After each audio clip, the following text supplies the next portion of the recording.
Everyone welcome back to my channel again. आज हमारी इस वीडियो के अंदर क्लास 9th का क्षितिज के भाग 1 का जो चैप्टर है ना, कबीर की साखियां व शब्द, उसके शब्द करने वाले हैं। साखियों वाली वीडियो ऑलरेडी अपलोड हो चुकी है, तो चलो स्टार्ट करते हैं। मोको कहाँ ढूंढे बंधे, मैं तो तेरे पास में, ना मैं देवल ना मैं मस्जिद, ना काबे कैलाश में, ना तो कोने क्रिया कर्म में, नहीं योग विराग में, खोजी होए तो तुरते मिली हो पल भर की तलाश में। कहे कबीर सुनो भाई सांधो, सब सवासों की सवास में। तो कबीर जी इसमें देखिए क्या कह रहे हैं। इन पंक्तियों में हमें कबीर जी कह रहे हैं कि जो मनुष्य है, जो हमारा मनुष्य है, वो पूरी जिंदगी भर ईश्वर को इधर उधर ढूंढता रहता है। कभी मंदिर में जाता है, कभी मस्जिद में जाता है, कभी काबा के ब्रह्मांड में जाता है, कभी कैलाश में जाता है। किसके लिए? भगवान को, ईश्वर को ढूंढने के लिए।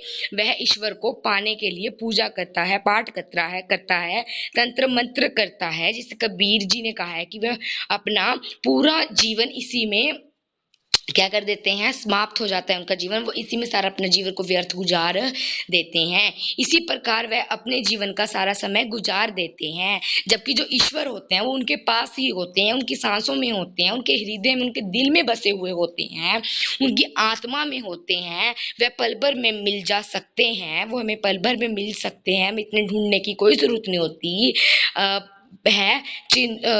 चूंकि वह कण कण में व्याप्त है, कि वो हमारे कण कण में है, तो हमें केवल ध्यान लगाने की जरूरत होती है। अच्छा, अब ना इस पे देखिए कबीर जी ये कहना चाहते हैं कि हमें दिखावा नहीं करने की जरूरत होती है।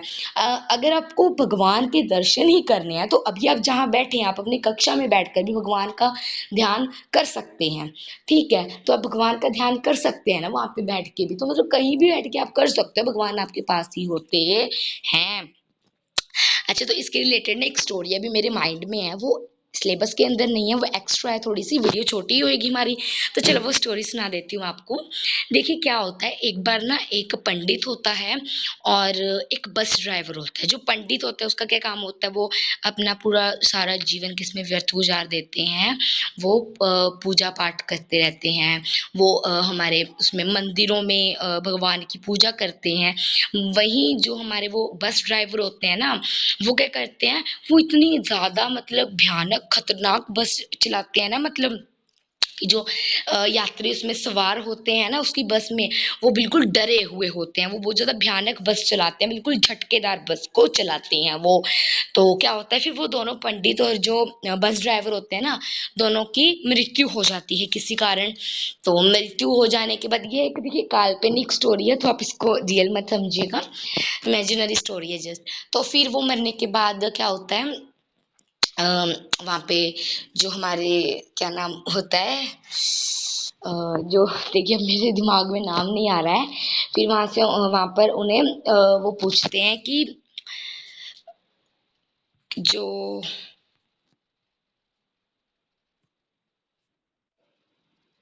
तो देखिए जो यमराज जी होते हैं वो उनसे तय कर रहे होते हैं कि उनको नर्क में भेजा जाए या स्वर्ग में भेजा जाए। तो वह क्या करते हैं, वह पंडित को भेज देते हैं नर्क में, और जो बस ड्राइवर होता है उसे भेज देते हैं वो स्वर्ग में। हालांकि फिर जो पंडित होता है ना, वो क्वेश्चन पूछता है कि मैंने तो अपना पूरा जीवन ऐसे ही गुजार दिया कि मैं भगवान की पूजा करते करते, फिर भी आपने मुझे नर्क में भेजा। हाँ, और जो वो बस ड्राइवर है वो इतनी गंदी बस चलाता है, इतने का एक्सीडेंट भी उसने कर दिया, तो फिर भी आपने उसको स्वर्ग में भेजा, ऐसा क्यों?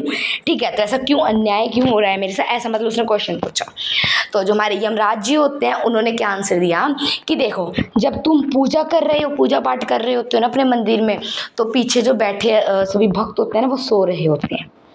तो मतलब उनका ध्यान नहीं होता है पूजा पाठ में, वो अपने सो रहे होते हैं, उनका भगवान के ऊपर वो ध्यान नहीं लगा रहे होते हैं। वहीं जब वो बस ड्राइवर होता है, जब देखो वो ऐसे उबड़ खाबड़ रास्ते पे बस चलाता है, भयानक बस चलाता है, खतरनाक बस चलाता है, तो जो उसके यात्री होते हैं उन्हें डर लगता है। मतलब वो तो जब उन्हें डर लगता है तो वो मतलब अपने बिल्कुल ना दिल से भगवान को याद करते हैं। अब देखिए जब हम ना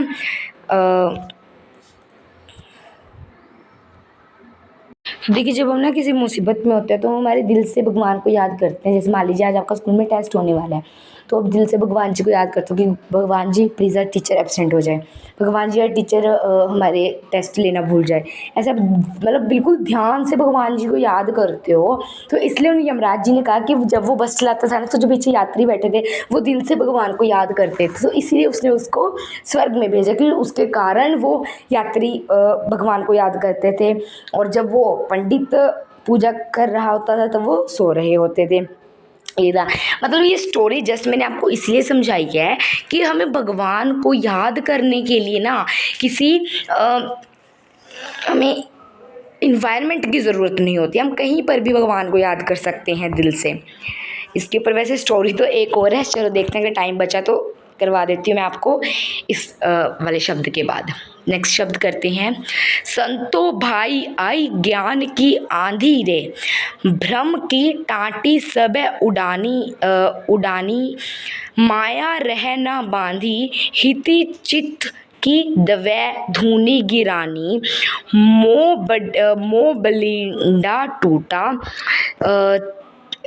त्रिरना छानी परी घर ऊपरी, कुबूधी का ढांडवा फूटा, जोग जुगती करी संतो बांधी, निरचू चवै ना पानी, कूड़ कपट काया ना निकसया, हरि की गति जब जानी, आरी पीछे तो जल भूठ, प्रेम हरि जन भीना, कह कबीर भान के पंगटे उदित भयातन कीना।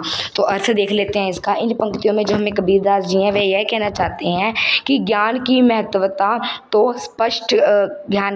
को उन्होंने इसमें स्पष्ट किया है। उन्होंने ज्ञान की तुलना आंधी से करते हुए कहा है कि जिस तरह आंधी चलती है तो कमजोर पड़ी हुई झोपड़ी के चारों ओर की दीवारें गिर जाती हैं, वह बंधन मुक्त हो जाती हैं और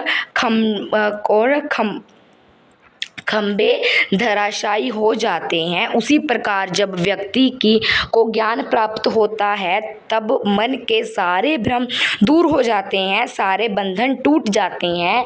छत को गिरने को रोकने वाली लकड़ी का टुकड़ा जो खंबे को तोड़ता है तो वो भी टूट जाता है और छत गिर जाती है और रखा सामान नष्ट हो जाता है।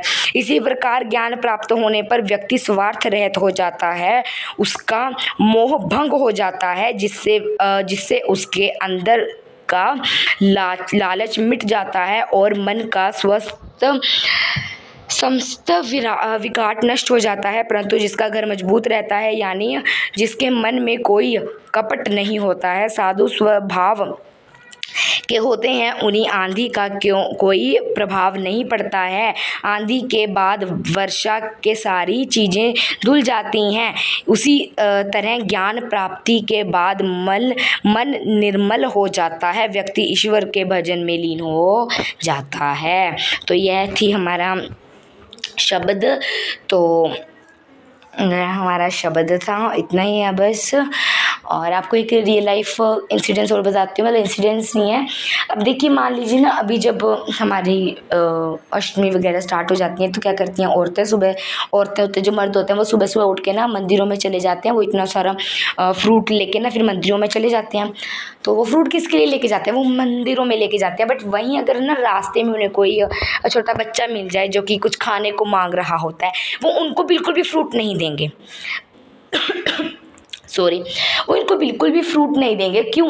मतलब आप भगवान को अगर इतना खुश ही करना है तो उस बच्चे को फ्रूट दीजिए, तो भगवान भी खुश होंगे कि आपने भगवान के बच्चे को अन्न दान किया है ना। मैं मतलब यही कहना चाहती हूँ कि आप बाहरी दिखावा मत कीजिए, क्या पता वो बच्चे के रूप में भगवान आपसे फल मांग रहा हो।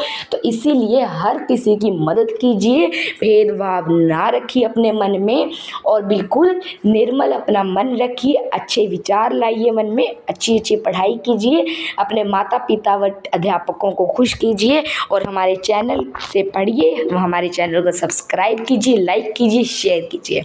सो thank you for watching my video. अगर आपको अच्छी लगी तो प्लीज़ लाइक शेयर सब्सक्राइब कर दीजिएगा। पार्ट 1 इसका ऑलरेडी अपलोड किया गया है, जिसके अंदर मैंने कबीर की साखियों को एक्सप्लेन किया था। अगर आपको अच्छा लगे तो प्लीज़ हमें ज़रूर कमेंट करके बताइएगा, और अगर आपको कोई कमी भी लगे ना हमारी वीडियो में तो वो भी कमेंट करके बताइएगा, ताकि हम उसको इम्प्रूव कर सकें।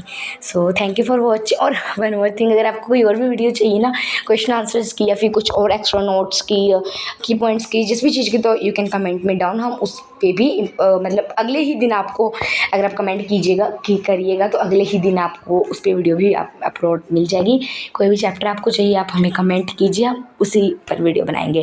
Thank you for watching. Please like कर दीजिएगा, शेयर कर दीजिएगा अपने फ्रेंड्स के साथ, और सब्सक्राइब कर दीजिएगा, कमेंट कर दीजिएगा। और जो मैंने 2 बातें बताई हैं ना, उन पर ध्यान दीजिएगा और कोशिश कीजिएगा उनको अपनी ज़िंदगी में लाने की। So thank you for watching, bye bye.